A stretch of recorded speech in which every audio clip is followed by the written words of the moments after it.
வந்து மதுவிலக்கை பூரண மதுவிலக்கை அமல்படுத்த வேண்டும் என்பதுதான் காங்கிரஸ் கட்சியினுடைய கோரிக்கையாகும், வேண்டுகோளாகும். ஏற்கனவே ஜெயலலிதா அவர்கள் முதலமைச்சராக இருந்தபோது 500 கடைகள் மூடப்படுவதாக அறிவித்தார்கள். இப்போது திரு எடப்பாடி பழனிசாமி அவர்கள் முதலமைச்சராக பொறுப்பேற்றவுடன் மேலும் 500 கடைகள் மூடப்படும் என்று அறிவித்திருப்பதை வரவேற்கிறேன். ஆனால் விரைவில் பூரண மதுவிலக்கை தமிழ்நாட்டிலே அமல்படுத்த இப்போது இருக்கிற அரசு முன்வர வேண்டும் என்கிற வேண்டுகோளை காங்கிரஸ் சார்பிலே வற்புறுத்தி கேட்டுக்கொள்ள விரும்புகிறேன். அதே போல 5000 வீடுகள் மீனவர்களுக்கு கட்டித்தரப்படும். அது மாதிரி இந்த ஸ்கூட்டி வாங்குவதற்கு 20,000 ரூபாய் மானியம் தரப்படும்.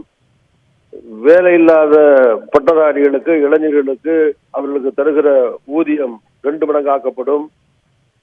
அதுபோல கர்ப்பிணி பெண்களுக்கு 12,000 இருந்தது 18,000 உதவித்தொகை வழங்கப்படும் என்ற இந்த 5 உத்தரவுகளையும் முதலமைச்சராக பொறுப்பேற்றவுடன் வெளியிட்டிருப்பதை மக்கள் நலன் கருதி வரவேற்கிறேன்.